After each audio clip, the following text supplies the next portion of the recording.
你们知道比感冒药更难获取的现在是什么吗？前段时间呢，大家都在抢药啊，各种布洛芬啊，这个感冒药啊，一药难求。我以为最差的情况也就是这样了，结果现在的更糟糕的情况已经出现了，就是一床难求。像呼吸科、重症 ICU 还有急诊病房这样的床位，基本上就是秒杀的状态，空一个立马住上另外一个人。为了缓解这个床位紧张的情况，我们的医院的做法是，任何一个科室只要有床啊，稍微轻症一点的这个新冠的病人应收尽收。那么重一点的这个病人呢，还是以呼吸科和重症 ICU 为主。但是就算这样了，近期内这个一床难求的情况也很难得到改善。我的医院已经在很努力的想办法解决现在的情况了。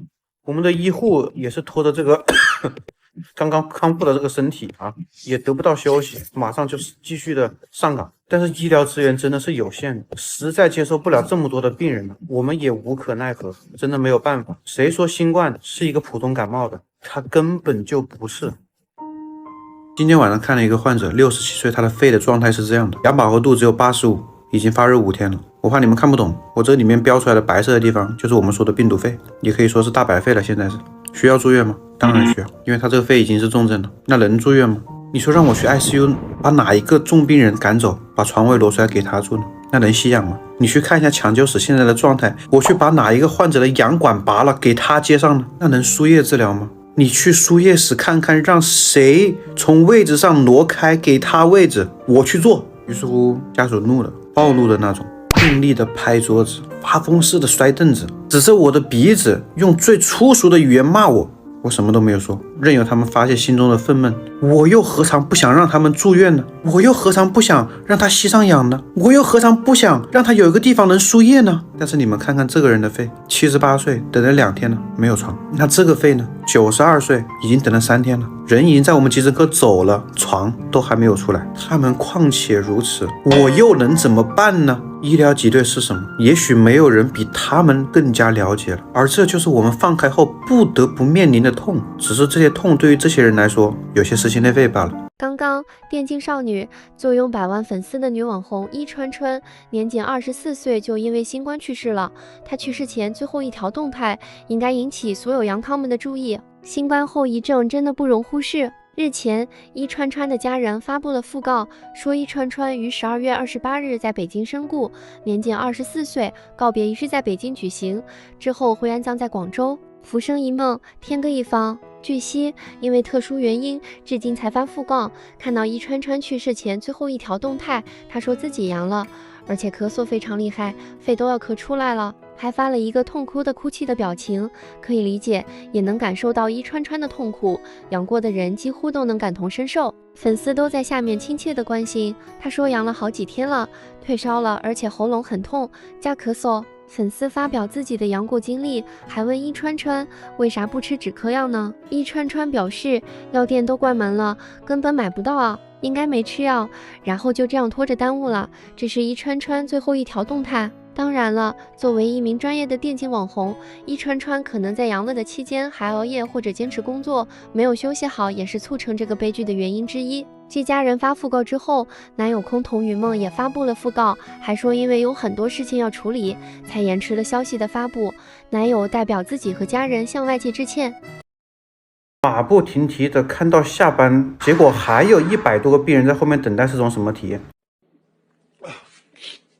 大家都阳康了嘛，今天的班呢应该会比刚开放的时候会好很多，对吧？结果一来接班就显示有60个病人正在等待，只能说是一口水不喝，不敢去上厕所，一直在看，一个接着一个，一共加起来看了接近200个病人了。好不容易看到下班的点了，一看这个等待病人从60个变成了160个，当时我都惊呆了。这160个号啊，我就算5分钟看一个，也要900分钟，15个小时我才能看得完呢。我还没有算这个患者回来看结果的时间，真的崩溃呀！这样的情况什么时候是个头啊？病人真的看不完呢，看了一天好累，现在只想回去睡觉。之前说这里要改成他妈空姐公寓，现在今天开会，现在说又改了，以后不是进驻空姐，这里要改成火葬场。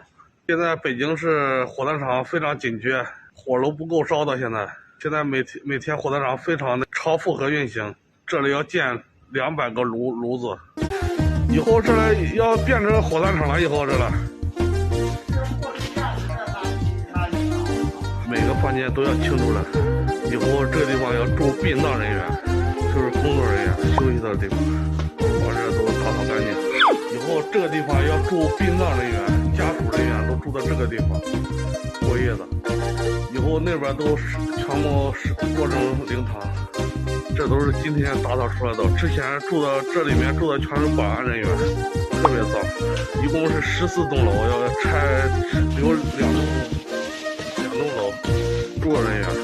火化炉什么的设备之类的，已经是火化炉这边设备全部进入来了，全部放在那边场地了。等这边一拆迁就要那个搭建了，开始设备已经拉过来了啊，开始搭建火化炉是吧？这都是，对，材料已经拉入了，炉子什么的，火化炉。说了你们可能不信，我没亲眼所见，我也不敢相信。住院第3天了。今天下楼给我媳妇许片子，瞬间我就傻眼了。这门诊的人咋这么多呀？一大4院一个科室，普外科就这么多人。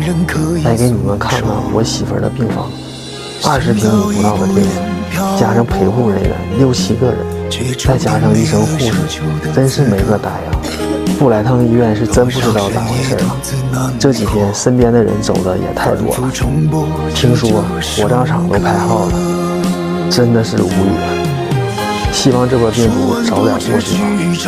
最后大宇奉劝大家，新的一年一定要保护好自己的身体，来趟医院就知道咋回事了。放开之后呢，是不是新冠肺炎的病人特别多，挤爆了医院，造成的医疗挤兑呢？确实存在这种情况。那我们武汉协和医院是怎么应对这种情况的？像呼吸科、感染科、ICU， 那么这种科室是最先收满病人的。那么在这些科室收满之后呢，没有办法，因为依然有大量的患者涌入，那么医院呢就要求其他的内科也开始收治新冠肺炎的病人，比方说像心内科、内分泌科。内科收满了之后呢，外科和妇产科收。内科、外科、妇产科收满之后呢，连我们皮肤科、眼科、口腔科这种科室也开始收治新冠肺炎的病人。那比方说现在我所在的武汉协和医院的西区的皮肤科，我们有超过1半的病人是新冠肺炎的病人，其中呢又有1半的病人处于病危或者是病重的状态。所以说现在形势呢还是非常的严峻，医院呢也竭尽全力去应对当前的严峻形势。现在我们医院呢已经打通了